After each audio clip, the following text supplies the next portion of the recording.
मारपीट की तस्वीरें जो आई हैं वो अब हम आपको दिखाने वाले हैं, क्योंकि इंदौर में मारपीट की तस्वीरें आई हैं और वहां की जो स्थिति है वो एक बार मतलब आप सोचिए कि तलवारें लोगों ने निकाल ली और जो वीडियो इंदौर का है वो भी अपने आप में दिखा रहा है कि किस तरह से लोग, जिसको कहते हैं कि बहुत ज्यादा उत्तेजित हो चुके हैं। देखिए, कांटे की टक्कर अगर बीजेपी और कांग्रेस में है तो कार्यकर्ताओं में वो तनाव भी दिख रहा है और उसी वजह से शायद हम देख रहे हैं कि टकराव की स्थिति। ये देखिए, ये इंदौर की तस्वीरें आप देख रहे हैं मारपीट की। ऐसा लगता है किसी एक व्यक्ति को पकड़कर सब उसको लगातार, जिसको कहते हैं हाथों से, कूनियों से, हर तरीके से मार रहे हैं। ये इंदौर की मारपीट की तस्वीरें हैं। पुलिस की सायरन वहां पर सुनाई दे रही है, लेकिन ये देखिए किस तरह से मारपीट हुई है। अब आपको एक और बहुत बड़ी तस्वीर दिखाते हैं, दिलचस्प है। छतरपुर में कांग्रेस नेता की रोती हुई तस्वीर। छतरपुर में कांग्रेस पार्टी के नेता हैं, वो रो रहे हैं। अब क्या उनको हुआ है, किस वजह से रो रहे हैं, ये भी जानना और समझना दिलचस्प रहेगा। लेकिन ये छतरपुर की तस्वीर है जहां पर एक कांग्रेस पार्टी के नेता रोने लगे। ये देखिए, एक बार फिर से हम आपको मारपीट की तस्वीरें दिखा रहे हैं। इंदौर में ये मतदान के दौरान मारपीट की तस्वीर है।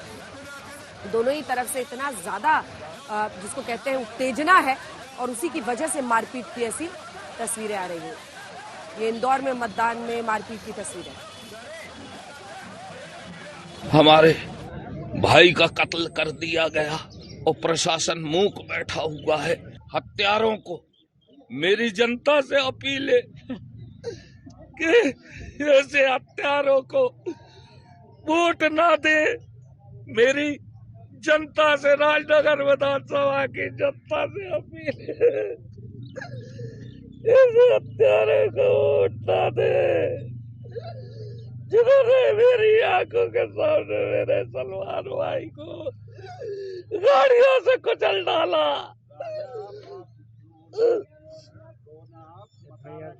हमारे भाई का कत्ल कर दिया गया और प्रशासन मूक बैठा हुआ है। हत्यारों को मेरी जनता से अपील है कि ऐसे हत्यारों को वोट ना दे।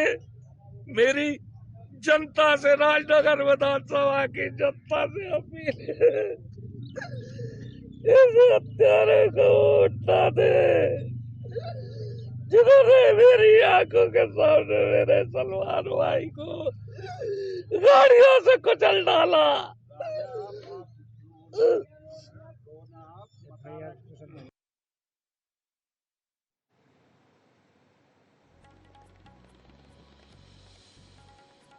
तो यहीं पर नहीं, मुरैना और भिंड वाले इलाके में भी हिंसा हुई है। तमाम सहयोगी हमारे दिखाई दे रहे हैं और कांग्रेस पार्टी के उम्मीदवार हैं, वो ये आरोप लगा रहे हैं कि उनके भाई की हत्या कर दी गई है, पुलिस प्रशासन कुछ नहीं कर रहा है। ये हिंसा जो मध्य प्रदेश में इस बार खबरें आ रही हैं, ये बहुत गंभीर सवाल खड़े कर रही हैं। चित्रा,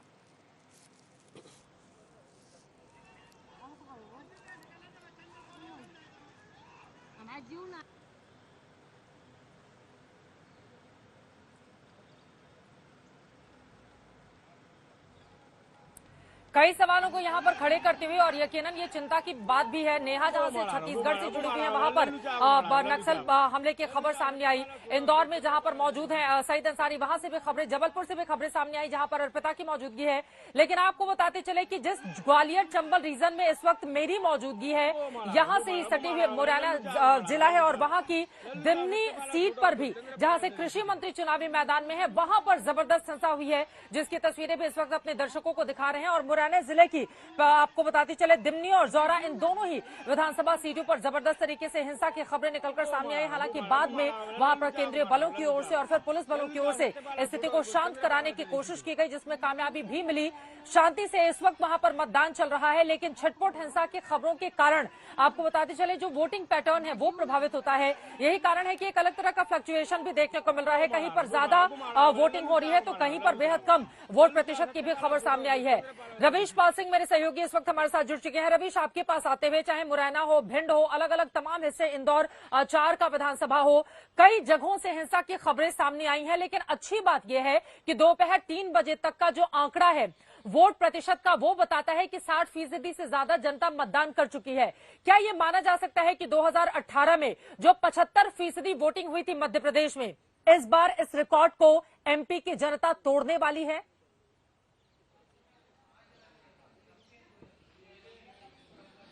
जिस तरीके से आंकड़े आ रहे हैं चित्रा, उसे देख के तो लग रहा है कि ये रिकॉर्ड टूटेगा, क्योंकि अब जो है जैसे जैसे दिन थोड़ा ढल रहा है और शाम की ओर बढ़ रहा है, वैसे वैसे वोटिंग जो पोलिंग सेंटर्स है उसमें एक बार फिर से लोगों की भीड़ आनी शुरू हो गई है। हम सुबह से मौजूद हैं पोलिंग सेंटर्स पर, हम देख रहे हैं कि सुबह के वक्त लोगों की भीड़ थी, दिन में फिर लोग वापस अपने घरों में जा गए, खाना पीना और फिर आराम करना, ये तमाम चीजें कर रहे थे। लेकिन अब शाम जैसे ही हो रही है, लोग एक बार फिर से बाहर निकल रहे हैं। और अगर हम देखें तो 1 से लेकर के 3 बजे तक का जो वोटिंग प्रतिशत है, उसमें सीधे सीधे अगर आप देखें तो 15% का इजाफा हुआ है। यानी उससे अंदाजा लगाया जा सकता है कि जो पिछली बार का रिकॉर्ड था शाम 6 बजे तक का, क्योंकि इस बार समय है, अभी भी 3 घंटे, क्षमा कीजिए, अभी भी 2 घंटे और बाकी हैं, तो माना जा रहा है कि इस 2 घंटे में मध्य प्रदेश की जनता जो है शायद ये पिछला जो 2018 विधानसभा चुनाव का रिकॉर्ड था उसे तोड़ दे। और अब यहाँ एक और बात गौर करने लायक है चित्रा, कि जिस जगह पे मैं मौजूद हूँ बुधनी विधानसभा सीट पे, उस पे 66% मतदान हुआ है, जो कि सीहोर जिले में सबसे ज्यादा है। मुख्यमंत्री शिवराज सिंह चौहान का विधानसभा क्षेत्र है बुधनी, जिसमें 66% मतदान हुआ है। और आपको ये भी बता दें कि पिछले विधानसभा चुनाव में भी जब वोट सबसे ज्यादा पड़े थे, जो वोटिंग प्रतिशत था पिछली बार, उसमें भी अगर देखा जाए तो भाजपा को ज्यादा वोट पड़े थे, कांग्रेस को कम वोट पड़े थे। वो पता लगे कि भारतीय जनता पार्टी की सरकार तब नहीं बनी थी, कांग्रेस की सरकार बनी थी कम वोट फीसदी पाने के बावजूद, क्योंकि उन्होंने सीटें ज्यादा जीती थी।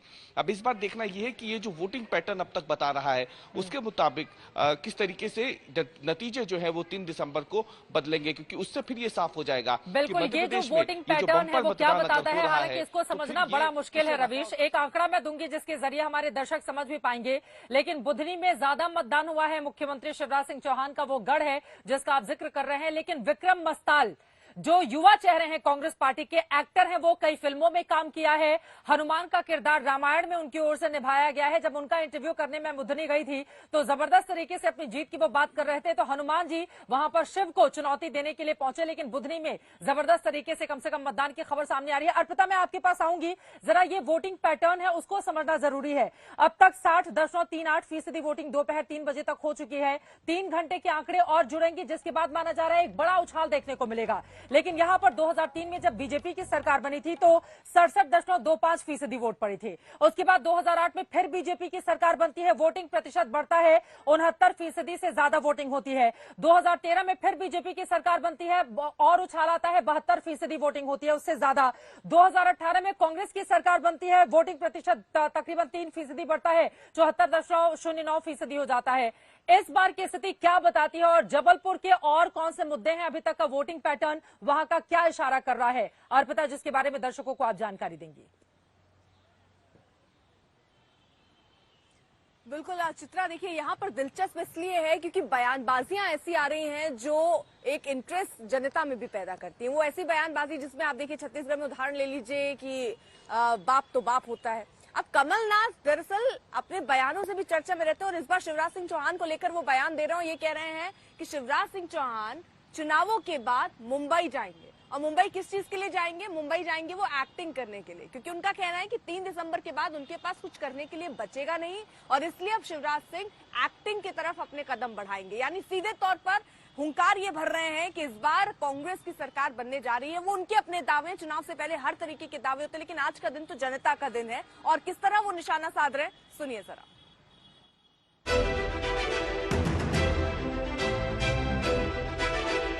कमलनाथ का वार धुआंधार, शिवराज एक्टिंग करेंगे, मुंबई जाएंगे।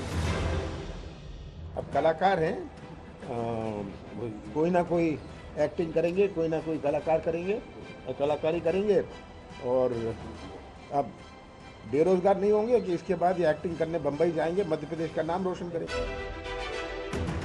कमलनाथ का वार धुआंधार, नरोत्तम मिश्रा खुद जीतने पहले। ये देखिए, नरोत्तम मिश्रा खुद जीत ले पहले, तब वो पाकिस्तान की बात करें। उनकी हालत क्या है ये पता चलाइए। कमलनाथ के जुबानी वार धुआंधार, मुरैना एसपी बीजेपी कार्यकर्ता। अभी कमिश्नर से बात करिए, जो एसपी मुरैना है वो बीजेपी कार्यकर्ता की, रिकॉर्ड में कह रहा हूं, बीजेपी कार्यकर्ता के रूप में काम कर रहा है। कमलनाथ के जुबानी वार धुआंधार, पुलिस, पैसा और शराब। पूरा प्रयास पुलिस पैसा और प्रशासन, इनके पास यही बचा है। अब आखिरी घंटों में इसका प्रयास कर रहे हैं कि किसी तरह, कल पूरे दिन शराब बांटी है, पैसा बांटा है, सबने मुझे तो वीडियो भेजे, एक ने आके तो मुझे वीडियो कॉल करी और दिखाया